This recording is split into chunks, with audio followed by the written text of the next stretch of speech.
Dice así la palabra de Dios. Llegó a Derbe y Listra, y aquí había cierto discípulo llamado Timoteo, hijo de una mujer judía creyente, pero de padre griego. Él era de buen testimonio entre los hermanos, en Listra y en Iconio. Pablo quiso que éste fuera con él, y tomándole le circuncidó por causa de los judíos que estaban en aquellos lugares, porque todos sabían que su padre era griego. Cuando pasaba por las ciudades, les entregaba las decisiones tomadas por los apóstoles y los ancianos que estaban en Jerusalén para que las observaran. Así las iglesias eran fortalecidas en la fe y su número aumentaba cada día. Atravesaron la región de Frigia y de Galacia, porque les fue prohibido por el Espíritu Santo hablar la palabra en Asia. Cuando llegaron a la frontera de Misia, procuraban entrar en Bitinia, pero el Espíritu de Jesús no se lo permitió. Entonces, después de pasar junto a Misia, descendieron a Troas, y por la noche se le mostró a Pablo una visión en pie, una visión en la que un hombre de Macedonia estaba de pie, rogándole diciendo: pasa a Macedonia y ayúdanos. En cuanto vio la visión, de inmediato procuramos salir para Macedonia, teniendo por seguro que Dios nos había llamado para anunciarles el Evangelio. Zarpamos pues de Troas y fuimos con rumbo directo a Samotracia, y el día siguiente a Neápolis, y de allí a Filipos, es una ciudad principal de la provincia de Macedonia y una colonia. Pasamos algunos días en aquella ciudad. Y el día sábado salimos fuera de la puerta de la ciudad, junto al río, donde pensábamos que había un lugar de oración. Nos sentamos allí y hablábamos a las mujeres que se habían reunido. Entonces escuchaba cierta mujer llamada Lidia, cuyo corazón abrió el Señor para que estuviera atenta a lo que Pablo decía. Era vendedora de púrpura de la ciudad de Tiatira y temerosa de Dios. Como ella y su familia fueron bautizadas, nos rogó diciendo: ya que han juzgado que soy fiel al Señor, entren en mi casa y quédense. Y nos obligó a hacerlo. Palabra de Dios. Bueno, hemos leído este pasaje. No sé si ustedes notaron algunas cosas sorprendentes, unas cosas muy llamativas que hay aquí en este relato. Y no sé si estas cosas llamativas despertó su curiosidad o levantó interrogantes lo que acabamos de leer. Porque aquí encontramos un relato donde el Espíritu Santo está actuando. Y la pregunta sería: ¿se puede percibir cuando el Espíritu Santo nos dice no? ¿Se puede percibir cuando el Espíritu Santo nos prohíbe algo? Dios nos puede enviar visiones para indicarnos a dónde ir y qué hacer. Estas son las preguntas que se levantan. Bueno, yo me hice estas preguntas. No sé si usted al leer esto no se hizo estas preguntas o ya está con una mentalidad o ya tiene una respuesta a esto. Pero lo que encontramos aquí es el Espíritu Santo, guiado por Dios, interactuando con los apóstoles. Y saben que, hermanos, experimentar la dirección de Dios de una manera que podamos recibir de manera directa o específica, lo que tenemos que hacer es algo que siempre el cristiano ha buscado, que nosotros buscamos. Tampoco no le gustaría saber la voluntad de Dios para su vida. Bueno, es un no, silencio. Pero ¿saben qué? Algunos han abordado este tema y han salido historias un poco chuscas, ilógicas y sentido. Como no sé si ustedes se acuerdan el viejo chiste de un hombre que se levantó en la mañana y dijo: hoy voy a hacer lo que la palabra de Dios me diga. Y donde habla la Biblia y donde ponga el dedo, eso es lo que voy a hacer. Es lo que hizo este hombre. Así que abre su Biblia y justamente lo abre en el libro de Mateo capítulo 27 versículo 5 y él lee: entonces Judas arrojó el dinero en el santuario y salió de ahí, luego fue y se ahorcó. Entonces cuando él leyó esto, él dijo: bueno, esto es algo lógico, eso no es para mí, lo voy a intentar otra vez. Así que nuevamente cierra la Biblia, abre, pone el dedo y justamente lo hace en el libro de Lucas capítulo 10 versículo 37, que dice así: ve y haz tú lo mismo. ¿Cómo quieren ustedes escuchar la voluntad de Dios cuando leen la Biblia? Abren la Biblia y ponen el dedo y eso es lo que voy a hacer. Otra historia chusca y sin sentido, fuera de lógica, también es que escuché de un predicador sobre cuando él estaba contando la historia y cómo él conoció a su esposa. Y él narra que él fue a un congreso de liderazgo y era de varios días, y el primer día en la noche le dijo a Dios, porque fueron invitados a orar por algo que necesitaras de Dios, y él dijo: ¿sabes qué, Dios? Lo que necesito es que tú ya me des esposa. Ya tengo 28 años, ya voy a quedar para modelo de soltería, y yo no quiero eso, yo quiero que me des una esposa. Así que él cuenta que él estaba orando muy fervientemente, y lo que él siente, él parece ser que escucha una voz que le dice, una intuición en sus pensamientos y en su corazón, que le dice que en la mañana, en el culto de la mañana del día siguiente, en ese devocional, que en la fila donde él se iba a sentar, ahí se iba a sentar al lado de él una mujer, y esa mujer es la esposa que Dios tiene para él. Así que él, emocionado, se fue a dormir. Al otro día se levantó, casi ayunaba, se puso las mejores ropas que había llevado, el mejor perfume que había llevado, porque Dios le había dicho que ese día iba a conocer a la que iba a ser su esposa. Así que él llega y dice: bueno, ¿dónde me siento? Me voy a sentar en la primera fila. Y yo, porque en medio quizás no se siente nadie, y yo quiero una esposa que ame a Dios como yo la hago, y pues las mujeres que no aman a Dios se sientan más atrás, y las de así decía él, no estoy diciendo ustedes, ¿no? Entonces que se siente hasta adelante porque quiere estar cerca de este asunto. Y entonces él se sienta en la primera fila, y empieza a ver que todos empiezan a llegar, los demás congresistas, y él está observando para todos lados. Y se empieza a llenar, y nadie se sentaba a su lugar. De repente se empezaron, ya saben, los primeros lugares, ¿quién se sienta? De repente se empezaron a sentar otros en los primeros lugares, y él dijo: mejor voy a apartar este asiento, o sea, que se siente un hermano. Pues no, pues entonces ahí ya no se va a cumplir lo que Dios me dijo. Y de repente veía que venía una pareja y que se iban a sentar, y él dijo: no, este lugar está apartado. Y yo le decía: no, perdón, hermano, disculpen. Y ya se iba. De repente él vio que venían dos muchachas muy guapas, y le dijo: alguna de estas va a ser la que Dios me va a dar. Y las muchachas pasaron de edad. Luego pasó otra también que le llamó la atención. Esa se ve que es una mujer de Dios. Se pinta, pero es mujer de Dios. Bueno, es un chiste que después les voy a contar. Y entonces pasó de largo. Así que él dijo: bueno, entonces Dios no me va a contestar la oración. De repente él estuvo observando que por allá apareció una muchacha. No estaba bien peinada, no estaba bien vestida, no era atractiva, no era llamativa, pero él la estaba observando porque le llamó la atención lo que estaba haciendo ella. Ella venía así, venía avanzando y venía gritando. Y cuando llega justo con él, se detiene y ve el asiento vacío y se va a sentar. Y él le dice: no, este lugar está apartado. ¿Cuál era lo que él había soñado? La visión que Dios le había dado, que una mujer se iba a sentar ahí, iba a ser su esposa. Pues era una mujer la que estaba ahí, pero no le gustó, y dice: no, este lugar está apartado. Y según la historia le dice: sí, pero este es mi lugar, porque Dios me dijo en oración que hoy me sentara en la primera fila, en la silla número 18. Así que conté, y esta es mi silla, y aquí me voy a sentar. Esa es la historia que contó él acerca de que cómo conoció a su esposa. Bueno, no sé si sea cierta esa historia, ¿no? Puede ser cuestionable en esto, más para los que tenemos una tradición conservadora.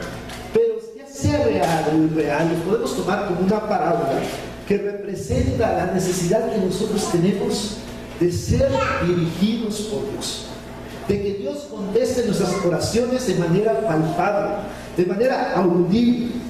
Y aquí viene la pregunta para nosotros: ¿has escuchado a Dios últimamente? Hermanos, ¿han escuchado a Dios últimamente? ¿Qué les ha dicho? ¿Cuál es su voluntad? ¿Qué les ha indicado? ¿Qué tienen que hacer? Algunos de ustedes podrían testificar de esta manera, de decir: Dios me indicó en esta semana que esto debería ser. El texto bíblico que nosotros leímos ahí en el libro de Hechos, capítulo 16, nos narra unos eventos importantes para la vida de la iglesia en sus primeros años.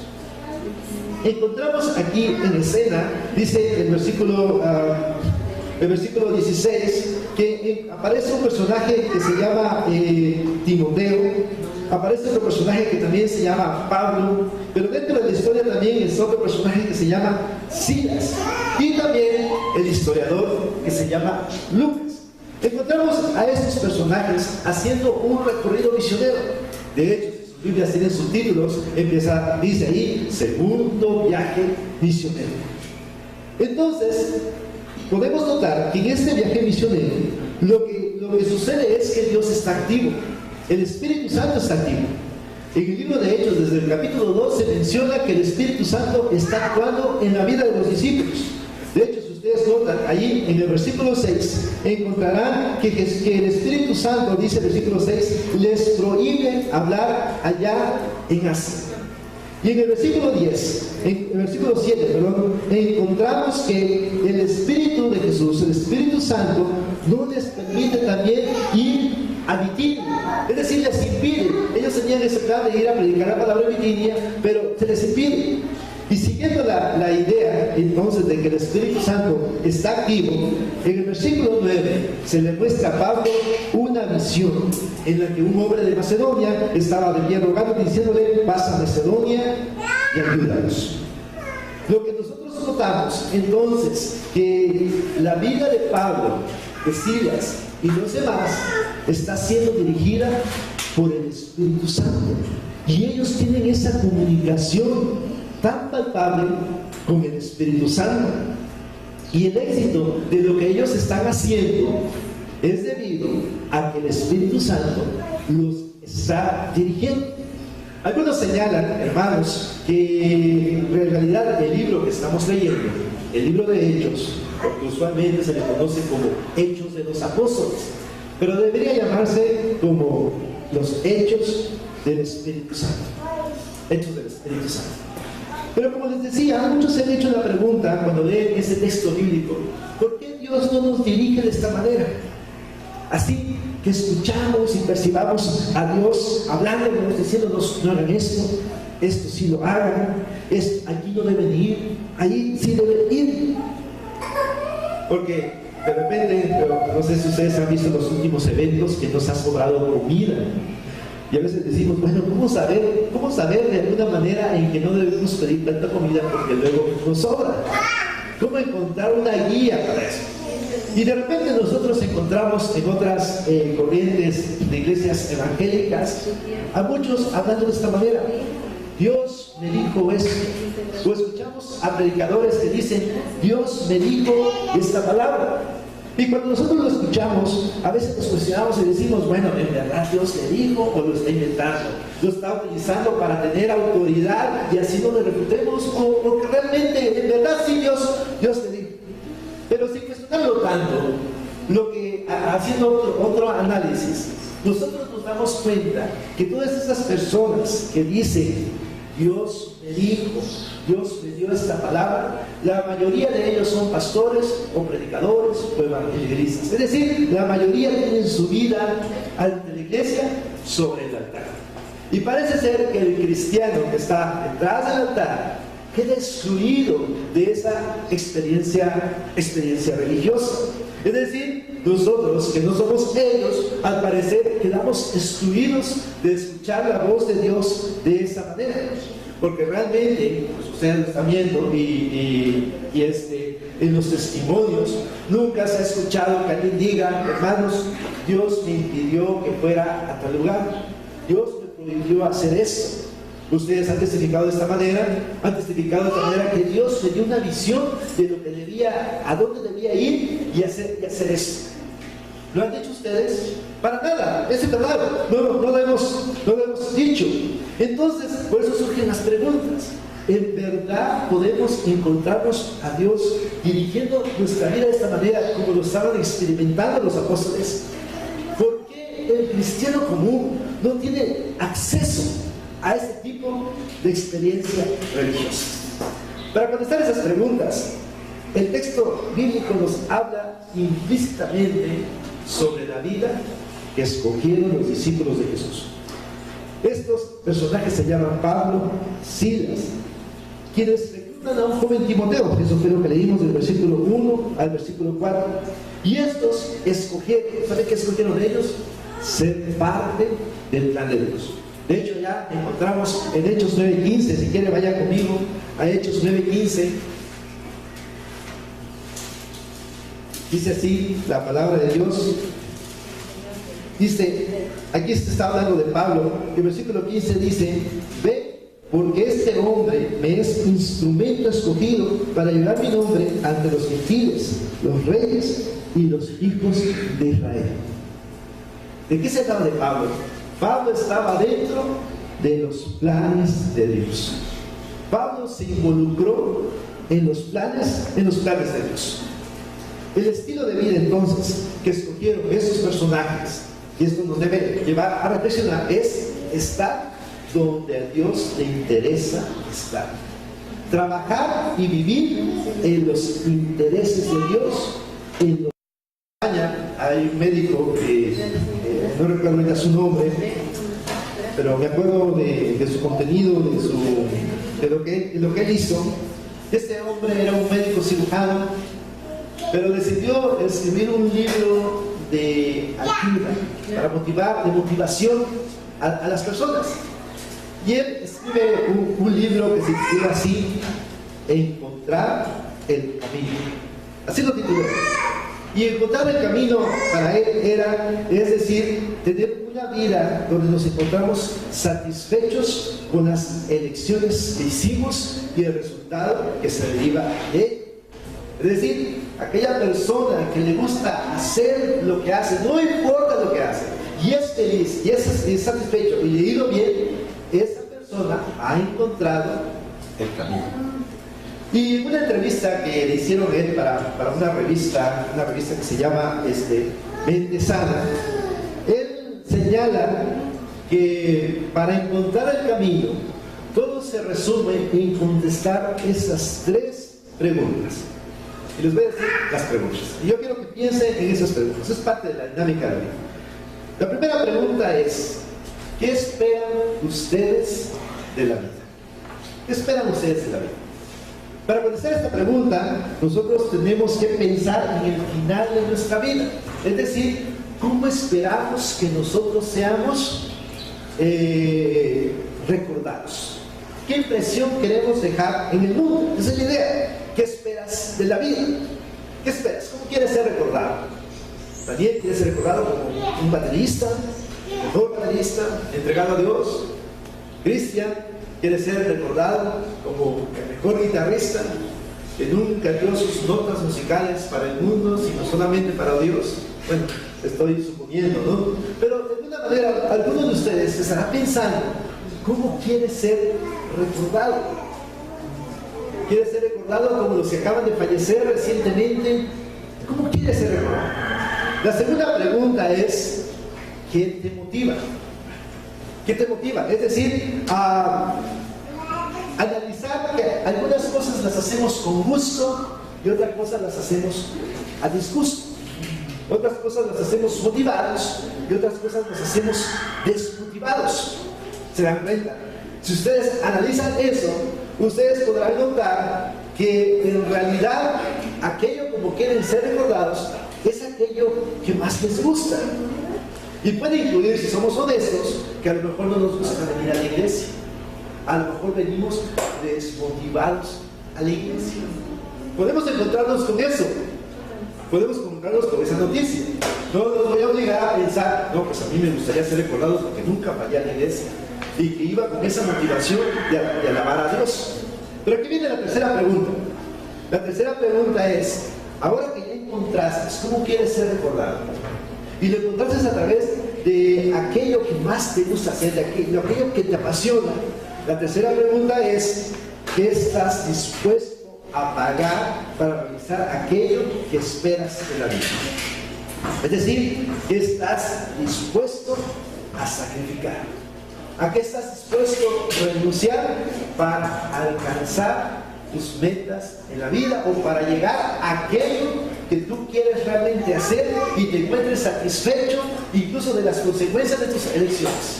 ¿Qué estás dispuesto a pagar? Cuando estaba leyendo esto, ahorita que hice estas preguntas, y espero que hayan contestado en su mente un poquito estas preguntas, recordé las palabras de Jesús, allá mencionadas en el libro de Lucas, capítulo 14, versículo 25 al versículo 33. Le voy a invitar a que vaya ahí conmigo al libro de Lucas, capítulo 14.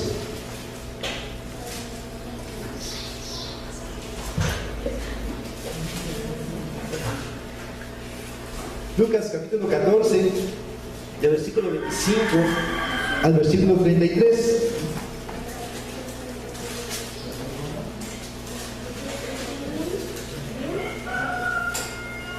¿Sí ya lo tienen? Vamos a leer. Dice así: grandes multitudes iban con él y se volvió y les dijo. ¿Qué les dijo ustedes en el 16? Padre y madre y mujer y hijos y hermanos y hermanas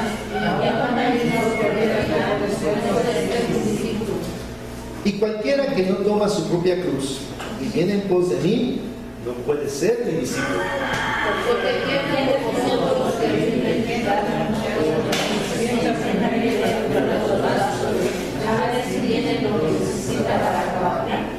No sea que después de haber puesto los cimientos y al no poderla terminar, todos los que la vean comiencen a burlarse de él. ¿Ustedes?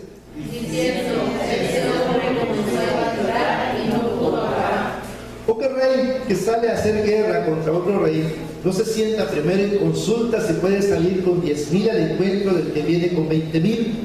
Y si no puede, cuando el otro está lejos, se pide una embajada y le quiere más. Así pues, cualquiera de ustedes que no renuncien a todas las cosas que poseen juntos, no puede ser. Sí. Vean, lo que está diciendo Jesús, cuando ve a las personas que le están siguiendo, se voltea y les dice: si alguno viene a mí y no aborrece a su padre, madre, mujer, hijos, hermanos y aún su propia vida, no puede ser mi discípulo. Jesús entonces se muestra como una opción de vida, un estilo de vida, la vida completa. Así se muestra Jesús. A los que están siguiendo, no les está diciendo: ustedes pueden seguirme de vez en cuando, pueden seguirme por ratitos. No les está diciendo. Les está diciendo que el seguirlo a él incluye despreciar todo lo demás. Seguir a Jesús incluye sobrevalorar más seguir a Jesús que las relaciones que tú tienes con las demás personas. Jesús está diciendo eso, no lo estoy inventando. Jesús lo está diciendo. Y Jesús entonces aquí se compara como una vocación. ¿Saben qué significa la palabra vocación? Es aquello a lo que nosotros somos llamados a hacer. Esa es la vocación. Y esa es la exigencia que pone aquí Jesús. Porque les dice que el que no logra aborrecer esas relaciones, entonces no puede ser mi discípulo.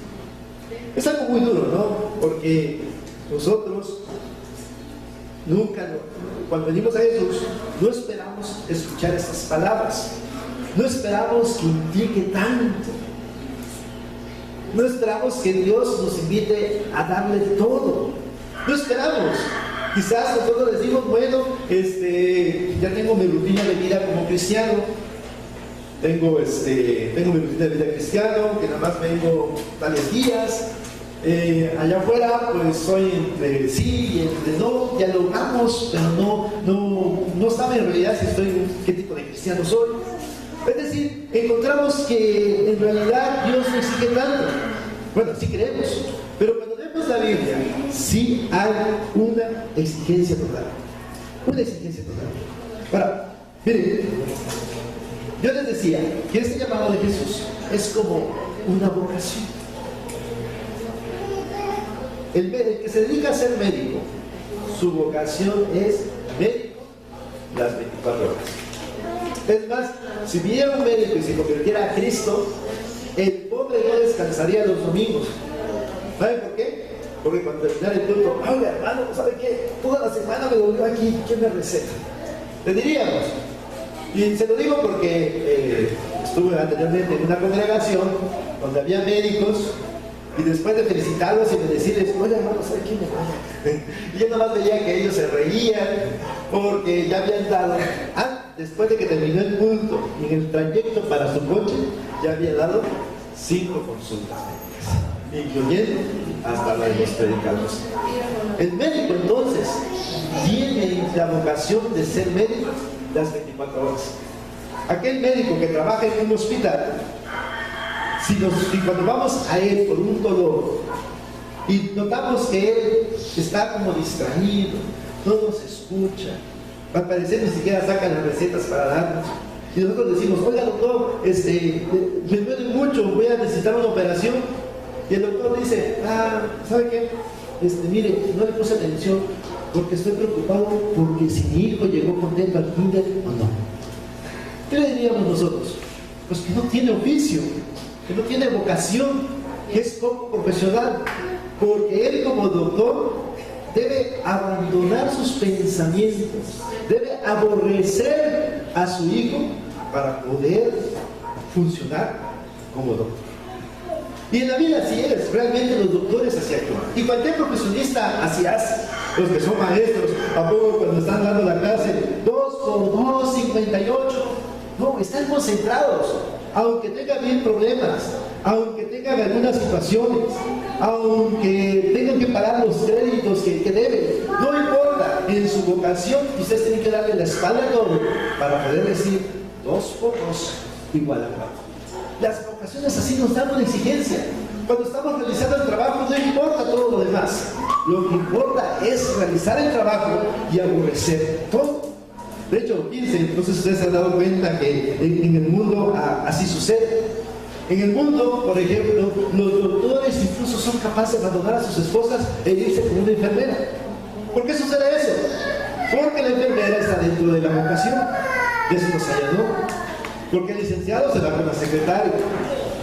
Porque la esposa del soldado, cuando el soldado está allá en una misión, la esposa del soldado abandona al soldado. ¿Por qué razón? Porque no están dentro de la misma vocación. No tienen el mismo deseo, el mismo sentido. Con eso que estoy diciendo, los discípulos de Jesús, los apóstoles que se mencionan en Hechos capítulo 16, tenían la vocación, ese llamado de seguir a Jesús. Y esa vocación ellos la manifestaron siendo evangelistas y siendo obedientes a la que Dios les indicara. Y saben, hermanos, es ahí donde ellos podían escuchar a Dios y ellos podían observar al Espíritu Santo que los guiaba. Si ellos hubieran estado fuera de ese camino, fuera de esa vocación, ellos no hubieran escuchado la voz de Dios, no hubieran podido tener visión de Dios, no hubieran podido tener esa experiencia de ver al Espíritu Santo impidiéndoles, prohibiéndoles y dándoles visiones. Fuera de los intereses de Dios, fuera de la vocación de Dios, Dios no les hubiera hablado a ellos. ¿Se acuerdan que les hice esta pregunta? Entonces, nosotros como cristianos comunes y corrientes, estamos instruidos a escuchar la voz de Dios. Porque tal parece que el texto lo que nos está indicando es que el cristiano común y corriente queda excluido. Porque solamente aquellos que están metidos, por decirlo así, dentro del ministerio. Pero también aquí surge esta pregunta. ¿Hay cristianos comunes y corrientes? Es decir, ¿habrá cristianos que no estén involucrados en el ministerio? ¿Puede llamarse alguien cristiano si no sigue en su vida como una vocación el seguir a Jesús? ¿Puede haber un cristiano así? La respuesta es no. No hay cristianos comunes y corrientes, no hay. Porque aquel que sigue a Jesús tiene que seguirle como la vocación de su vida, como el llamado de su vida. Cristiano que no escoge a Jesús como el llamado de su vida, entonces no es cristiano, es aficionado, es conservador, es digamos oyente, amigable, pero no es cristiano. No es cristiano.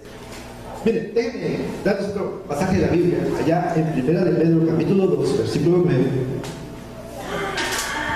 Primera de Pedro, capítulo 2, versículo 9.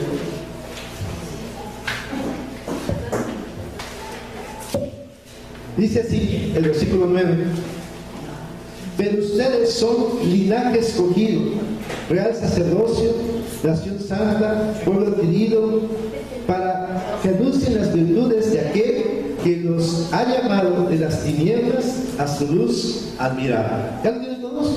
Vamos a leer. Dice así: mas nosotros somos real sacerdocio, nación santa, pueblo adquirido por Dios, para que anunciéis las virtudes de aquel que escapó de las tinieblas a su luz admirable. ¿Se identifica usted con esas palabras? Dice aquí la palabra de Dios que nosotros somos linaje escogido.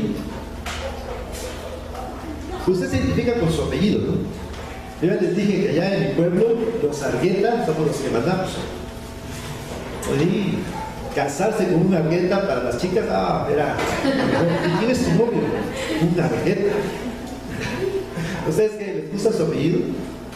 O sea, es decir, voy a dignificar tu familia con mi apellido. No le dicen así a las muchachas, ¿verdad? ¿No? O no sé si les gusta. Pero aquí, en este texto dice que nosotros somos linaje escogido. Somos real sacerdocio, somos nación santa, somos pueblo adquirido por Dios para que anuncien las virtudes de aquel que nos llamó de las tinieblas a su luz admirable. ¿Ha pensado, hermano y hermana, que eso es su vocación? Que a lo mejor está perdiendo el tiempo en otras cosas, en otras vocaciones. Por eso es infeliz. Porque está dedicado a otras cosas y no a esto. Dice la palabra de Dios que nosotros somos todo eso. ¿Para qué? Para anunciar las virtudes de aquel que nos llamó de las tinieblas a su luz admirable. Ahora viene la otra pregunta. Son muchas preguntas el día de hoy. Pero ¿ha pensado usted, hermano, que si Dios lo puso en el trabajo que está, es para que usted anuncie las virtudes de aquel que los llamó de las tinieblas a su luz admirable? ¿Lo ha pensado? ¿Ha pensado usted en que todo lo que Dios está haciendo en su vida es para que usted anuncie las maravillas de Dios? ¿Ha usted imaginado algún día que si no logré hacer esto, será porque Dios me está impidiendo que haga esto? Porque a lo mejor Dios tiene preparado mejores cosas, pero no para llenarme de riquezas, sino para que anuncie las virtudes de aquel que me llamó de las tinieblas a su luz admirable. ¿Lo ha pensado? Bueno, imagínense, hermano, ¿qué cosas cambiarían en su vida si la vocación de su vida no es lo que usted eligió? Si la vocación de mi vida no es ser músico, sino anunciar las virtudes de aquel que me sacó de las tinieblas a la luz. ¿Qué pasaría si nosotros, aquello por lo que nosotros hemos trabajado, nos hemos quemado las pestañas, nos hemos desgastado, lo pusiéramos como segundo término? Porque nuestra vocación principal es anunciar las virtudes de aquel que nos llamó de las tinieblas a su luz admirable. Alguien escribió esto: si yo quiero ser una persona exitosa, ¿cómo me vestiría? Y empezó a describir, bueno, una persona exitosa, bueno, en primer lugar se bañaría, les digo eso. Que hay personas que, excepto este escritor, ¿cómo se llama? El oaxaqueño. No, el escritor es pintor. Francisco Toledo. ¿Qué es? Pintor Toledo. Con excepción de él, porque es otro asunto ahí. Pero la verdad, aquella persona que dice en una empresa, no lo ves con ropa sucia, con ropa rota. Lo ves bañado, lo ves peinado, incluso no lo ves que está caminando así. Va erguido. ¿Por qué va erguido? Porque tiene dinero, porque tiene éxito, porque tiene empresa. Dice una comedia que está últimamente en el teatro otra vez, que habla acerca sobre la felicidad. Iba a mencionar el título, pero mejor voy a cambiar de ilustración. Pero la mayoría de nosotros, cuando queremos pensar y nos visionamos en ser algo, nos visionamos de una manera distinta. Yo recuerdo cuando estaba en la primaria y pasaba por la secundaria y veía que los muchachos ya no llevaban mochila, porque en la primaria yo llevaba una mochila y con un montón de libros. Y para cómo el maestro nos decía que siempre llevábamos los libros y nada más sacábamos uno, no tenía una agenda, ¿eh? No sé por qué mi papá nunca iba a hablar con gente que tuviera una agenda para no cargar todos los libros, pero ahí íbamos con todos los libros. Y cuando pasábamos por la secundaria, yo veía a los estudiantes de secundaria una libreta y sentados afuera del salón platicando. Bueno, yo no sabía que esos habían salido del salón y que realmente llevaban una libreta porque eran flojos, eran los más desordenados, eran los más rebeldes. Yo no sabía, pero lo que yo veía ahí me gustaba. Y así me imaginaba incluso guapo, no sé por qué, al pensar que en la secundaria hasta la cara se me iba a cambiar, pero eso así me imaginaba. Y me imaginaba sentarme con mis amigos y hablar sobre las cosas y las hazañas que había hecho en la vida. Así me imaginaba. Estoy diciendo esto porque lo quiero invitar a que se imagine qué pasaría si usted el día de mañana elige que su vocación es anunciar las virtudes de aquel que nos llamó de las tinieblas a su luz admirable. ¿Qué pasaría? ¿Qué pasaría si usted vive su vida de acuerdo a un ministerio, a ese ministerio? No tiene que irse a un seminario, porque usted todo su campo para ejercer su vocación es el lugar donde Dios le ha puesto, la colonia donde vive, la casa donde vive, la familia que tiene, el lugar donde trabaja, las amistades que ha conocido en toda su vida. Dios las ha puesto para que usted anuncie las virtudes de aquel que los llamó de las tinieblas a su luz admirable. A veces es difícil creer esto, ¿no? Porque a veces no nos levantamos convencidos de que Dios está en control de nuestra vida. No nos levantamos pensando, Dios está dirigiendo nuestra vida. Cuando viene un problema, un conflicto, no pensamos, Dios está actuando de esta manera para que yo moldee mi vida de esta manera. No pensamos eso. Y no pensamos eso porque no tenemos esta vocación. Los apóstoles entonces tenían esa experiencia porque su vocación de su vida era Dios y solo Dios. Dios y solo Dios.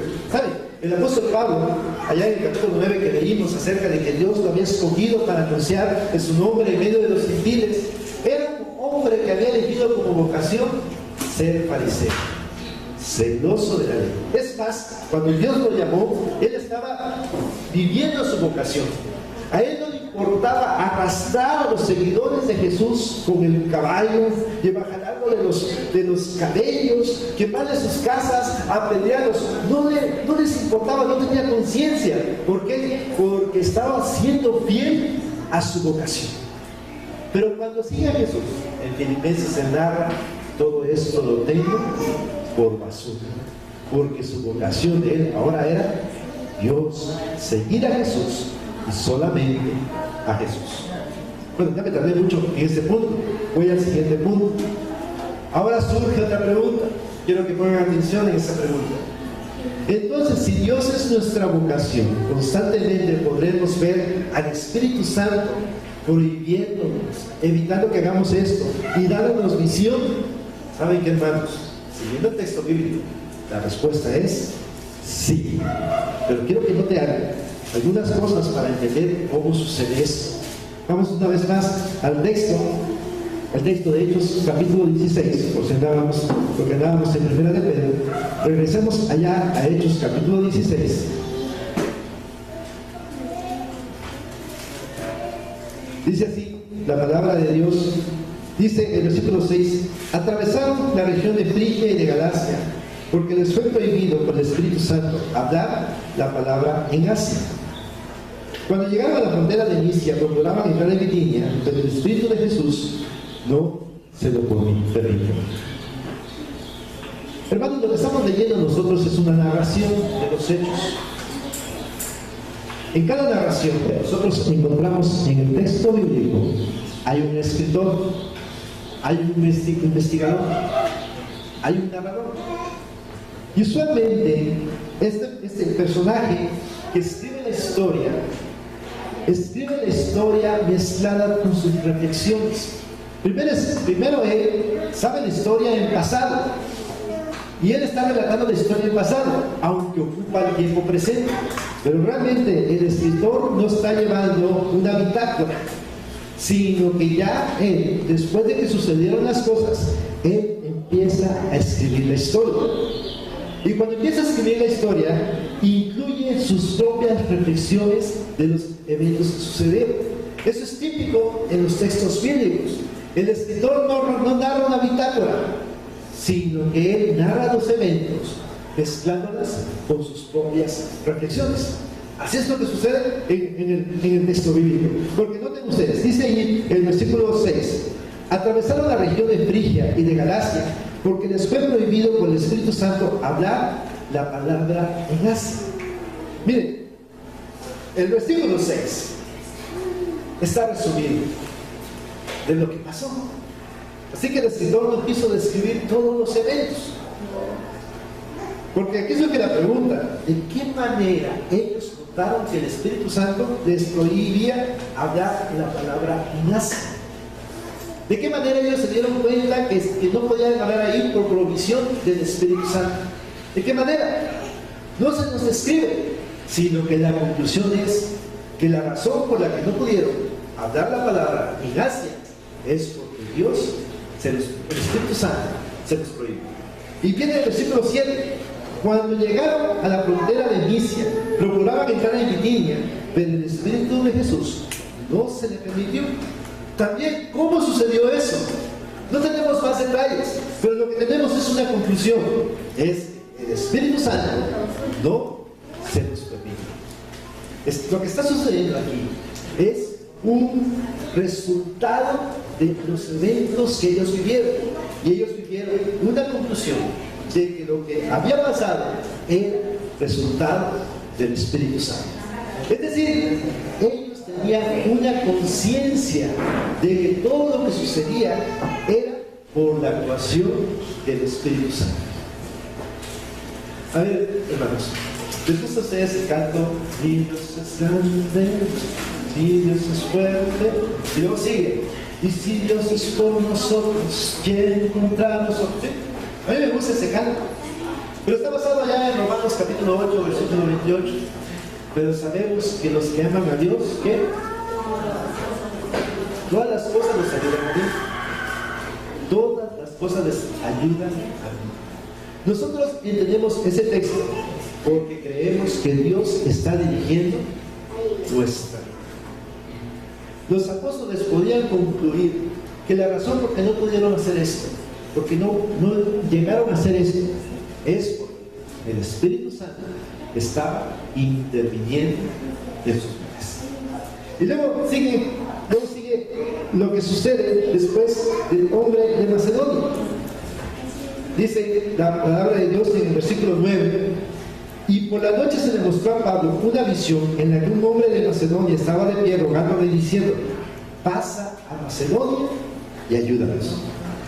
La palabra que utiliza aquí Lucas para la palabra visión es una palabra que se llama porama, que significa algo a lo que se mira con atención o algo que se discierne claramente. Es decir, Pablo discernió, estaba observando lo que estaba sucediendo alrededor y discernió que Macedonia necesitaba ayuda. Y la imagen gráfica que tenía era un hombre que estaba rogándoles que pasara a Macedonia y los ayudara. Espero que vayan siguiendo todo esto. Pablo y los demás estaban viviendo su vida en una vocación de seguir a Jesús. Estaban involucrados tanto en el trabajo, tanto era el trabajo, que ellos podían observar al Espíritu Santo actuar en sus vidas, y sobre todo podían observar cuando el Espíritu Santo tenía esa visión, ese discernimiento en donde el Espíritu Santo les estaba indicando a ellos. Porque dice allá en el versículo siguiente, dice así, el versículo 10, cuando vio la visión, de inmediato procuramos salir para Macedonia, teniendo por seguro que Dios nos había llamado para anunciarles el Evangelio. Les voy a dar un ejemplo acerca de esto, para que nosotros podamos ampliar muy bien esto que les estoy platicando. Ayer estaba recordando lo que viví en la niñez. A veces les he contado detalles no muy optimistas, pesimistas, pero hoy quiero contarles algunos detalles optimistas sobre lo que yo viví en mi niñez. Mi madre fue llamada a ser pastora, predicadora de la palabra. Y así que le encomendaron, yo recuerdo un lugar, una misión allá en el Triunfo, Chiapas. De hecho tenemos unas fotos donde estamos de niños jugando carrito. Yo sí estoy vestido, pero mi hermano está en paños menores. Siempre utilizo esa foto para burlarme de mi hermanito. Le digo pues que él no lo vestía, y a mí sí. Bueno, en fin, después del triunfo yo recuerdo que estábamos en Comitán, y después de Comitán estábamos en otro lugar, y recuerdo un montón de iglesias, la iglesia de Comitán. Luego tengo una visión de que estamos allá en Juan Sabines, otra comunidad, y hay un río muy grande, y recuerdo que mi papá quería, junto con los demás, lo atravesó nadando. No sé si de verdad estaba nadando, o la verdad no estaba tan profundo y estaba seguro que estaba nadando, no me acuerdo, porque algo así le dijo el chiste a mi mamá. Y recuerdo que ahí en ese río llevábamos cosas que comer, y algo chusco pasó. Es que de repente mi hermano y yo estábamos explorando la orilla del río y encontramos que había botellas de refresco.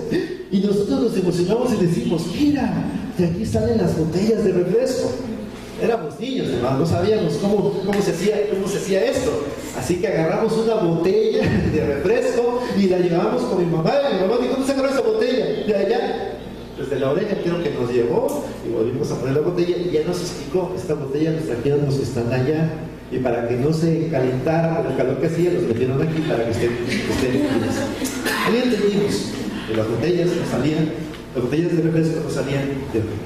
Pero bueno, yo tengo muchos recuerdos, pero era niño, así que no tengo recuerdos completos. Así que le hice una llamada a mi mamá justamente el día de ayer para preguntarle todos los detalles. A ver, mamá, cuénteme de tú. Cuénteme por favor de Comitán y todo lo que vivimos. Cuénteme todos esos detalles. Y mi mamá decía: ¿de qué quieres saber? Pero del ministerio, de cómo es que llegamos a ese lugar, cómo es que llegamos ahí, cómo es que usted conoció a esa gente. Así que le llamé a mi mamá, y mi mamá tardó como 40 minutos en contarme toda esa historia. Y la pregunta es para ustedes: ¿me van a soportar los 40 minutos? Les voy a contar esa historia, no crean más. Lo voy a resumir.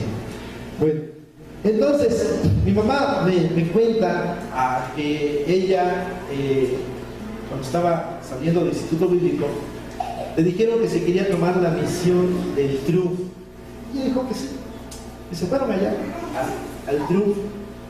Y yo recuerdo que teníamos que atravesar un río de agua de color negro, pero no eran aguas negras, sino que mi mamá decía que allá en aquel cerro había una mina, y que esa mina contaminaba el agua, pero era una mina abandonada, nadie la estaba atendiendo, y entonces esa era la cuestión del color del agua.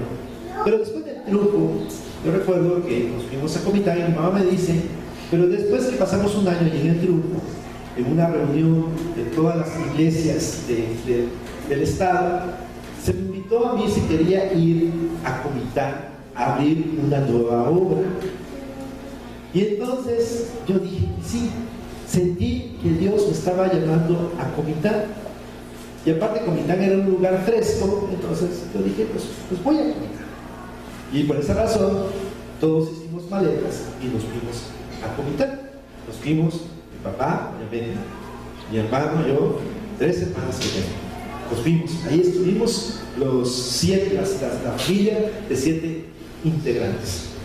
Luego me cuenta mi mamá que cuando llegamos a Comitán, pues no había un lugar donde establecer una iglesia. Así que en el lugar que se rentó, dice ella, empecé a salir, a invitar a personas, y muchas personas dijeron que sí, y se acercaron a nosotros. Y por esa razón empezamos los cultos los domingos ahí. Y me dice, después tú te acordarás que nos fuimos a una colonia que se llama la colonia 1 de Mayo y que había un terreno que limpiamos, ¿te acuerdas de eso? Le dije, sí, sí me acuerdo de eso. Y pues entonces ahí, con todos los hermanos que estaban, limpiamos el terreno y pusimos una galera. ¿Te acuerdas de esa galera? Sí, mamá, sí me acuerdo. Tampoco estoy tan perdido en los recuerdos. ¿Y te acuerdas de todos los hermanos que llegaron? Ahí sí, hermano. Así, mami, digo, estoy perdido, no me recuerdo los nombres de los hermanos que llegaron. Pero le digo, pero ya me sigan contando de Comitán. Quiero saber de Juan Sabines. ¿Cómo es que llegamos a Juan Sabines? Y me dice, fíjate que antes de Juan Sabines, primero fuimos a otra comunidad que se llama Nueva Argentina. Pero lo que sucede es que cuando ya la iglesia en Comitán ya estaba creciendo, nosotros quisimos abrir otra obra del otro lado de la ciudad, en otra colonia. Y de hecho empezamos a llegar, empezamos a contactar personas y muchas personas dijeron sí, queremos aprender de la palabra. Hasta ya teníamos las fechas en que íbamos a iniciar los estudios bíblicos. Pero de repente ese contacto desapareció. Y las puertas nos las cerraban una y otra vez. Y mi mamá dice, es como si a Dios no le interesaba que ahí en ese lugar nosotros iniciáramos una obra.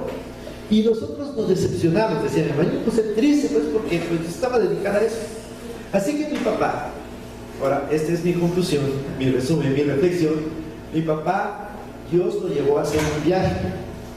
Y cuando él hizo ese viaje y cuando venía de regreso, Dios puso a un hombre junto a él como compañero de viaje.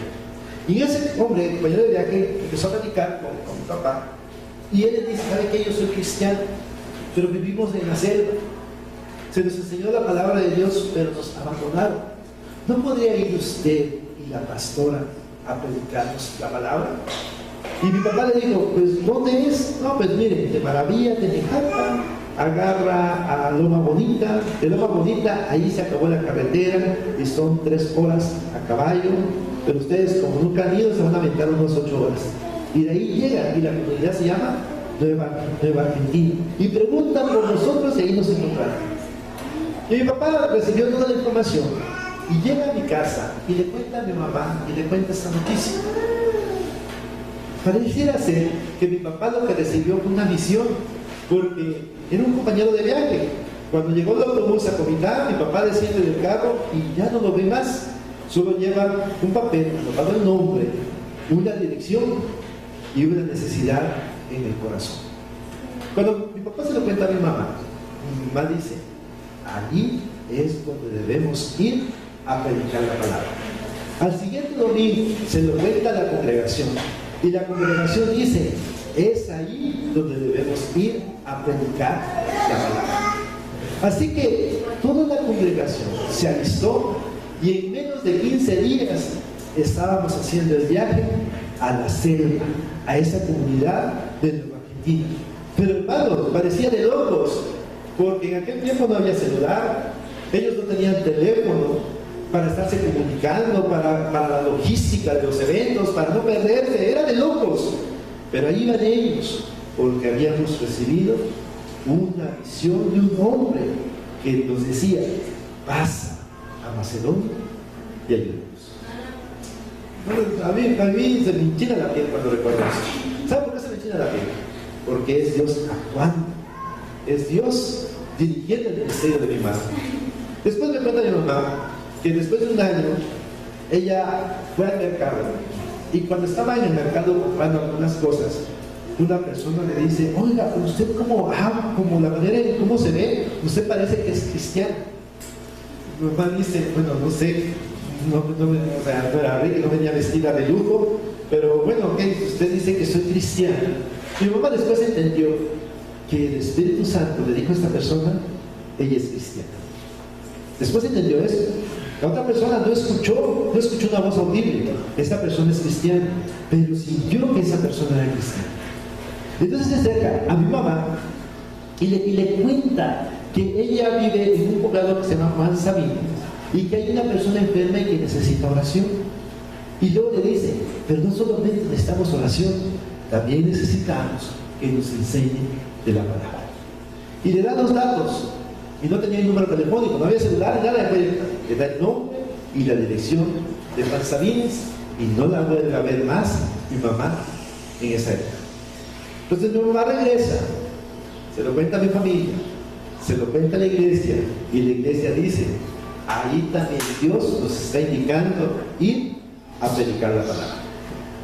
Y cuando yo recuerdo, ya estábamos caminando rumbo a Juan Sabines, estamos llegando a un lugar donde me recuerdo que estaban unos canales de riego bien grandes, porque ahí sembraba maíz, y por ahí pasaban algunos brazos del río Grijalva. Y cuando llegamos ahí, atravesamos con el río Grijalva por un puente que se llama Quitacalzón.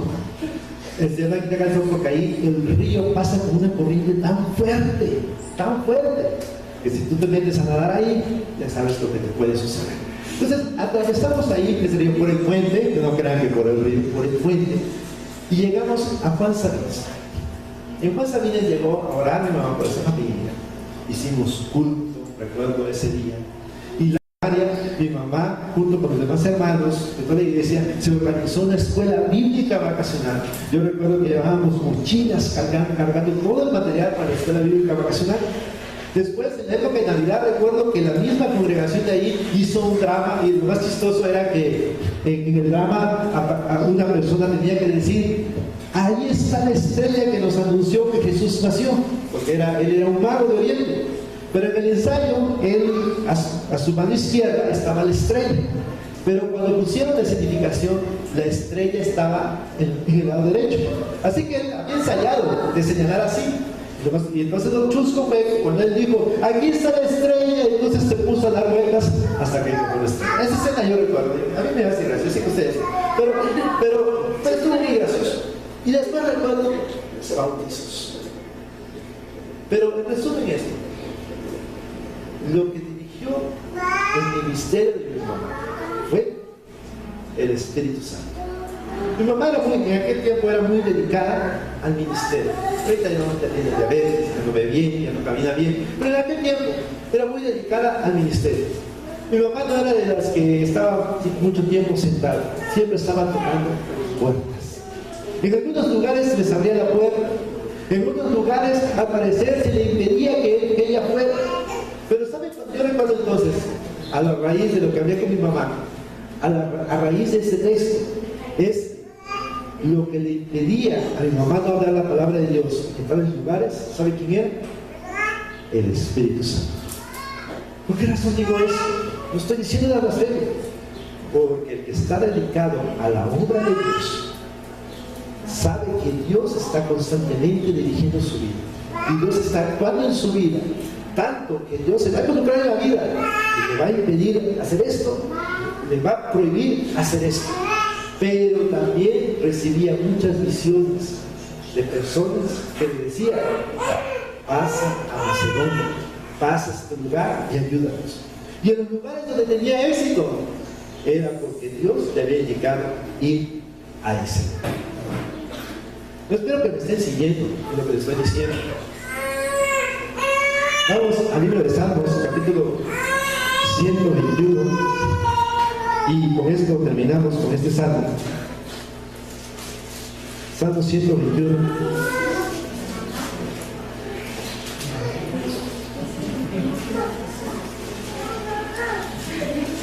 Dice así, Salmo 121. Alzaré mis ojos a los montes, ¿de dónde vendrá mi socorro?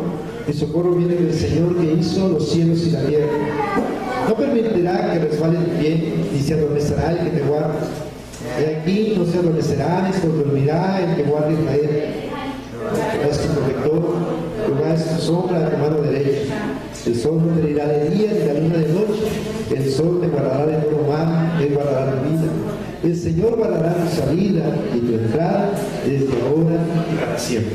Amén. Dice el último versículo: Jehová guardará tu salida y tu entrada desde ahora y para siempre. ¿Lo creen, hermanos? Amén. ¿Lo creen? ¿Creen todo lo que dice el Salmo 121? ¿Lo creen? Él no se adormecerá, será tu protector, Él será tu sombra a tu mano derecha, Él te guardará de todo mal, Él guardará tu vida. ¿Lo creen, hermanos? Amén. Lo creemos, ¿verdad?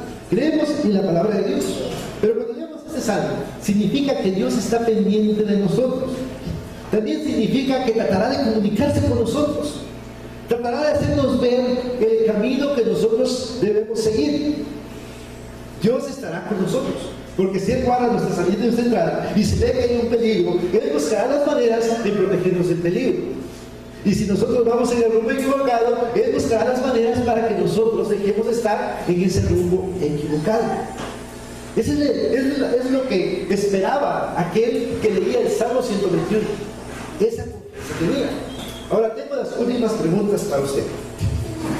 ¿Cuántos problemas tuvo en la semana? Piensen, enumérenlos. Nomás hasta 10, no nombre 150, hasta 100. ¿Cuántos problemas tuvo en la semana? Pero la primera pregunta, ¿ustedes creyeron en Dios toda esa semana que vivimos? Otra vez, ¿creyeron en Dios esta semana que vivimos? Sí. ¿Amén? Ahora sí, ¿cuántos problemas tuvieron en esta semana? Enumérenlos. Problemas con los que sean. La otra pregunta es, ¿qué hizo usted esta semana? ¿Qué es lo que hizo? ¿Con quiénes platicó? ¿Con quiénes estuvo? ¿Qué ocasionó en su vida todos esos sucesos en esta semana? ¿Ya los pensó? ¿Ya pensó lo que hizo en esa semana? ¿Ya se evaluó? Ahora viene esta reflexión. ¿Hay algo que Dios quiera decirle? ¿Quiere decirle a Dios algo con los problemas que usted vivió? Piénselo. ¿Es capaz de identificar usted que alguno de esos problemas es Dios a través de su Espíritu Santo guiándole? ¿Puede identificar eso? También viene la otra pregunta. ¿Usted puede identificar que en todos los sucesos que vivió hay algo que Dios quiere que haga? Ok, para que todos nos conectemos. ¿Puede identificar en esta semana que el Espíritu Santo está actuando en su vida? ¿Podría usted decir que el Espíritu Santo fue lo que permitió esto? ¿Podría usted identificar que Dios los está llevando a otro lugar, a otra dinámica, a otras actitudes, a otros pensamientos? Ahora, si la respuesta es no, que no puedo identificar al Espíritu Santo actuando en mi vida, que no puedo escuchar la voz de Dios indicándome lo que debo hacer y lo que no debo hacer, ¿saben qué pasa? Necesita cambiar de vocación. Necesita que su vocación sea los intereses de Dios. Que su interés sea seguir a Jesús, aborrecer todo lo demás. Que su interés sea amar a Dios. Que su interés sea, como dice ahí el apóstol Pedro, anunciar las virtudes de aquel que nos llamó de las tinieblas a su luz admirable. Si usted no puede identificar a Dios actuando en su vida, es todavía no ha seguido a Jesús con la vocación con la que debe ser.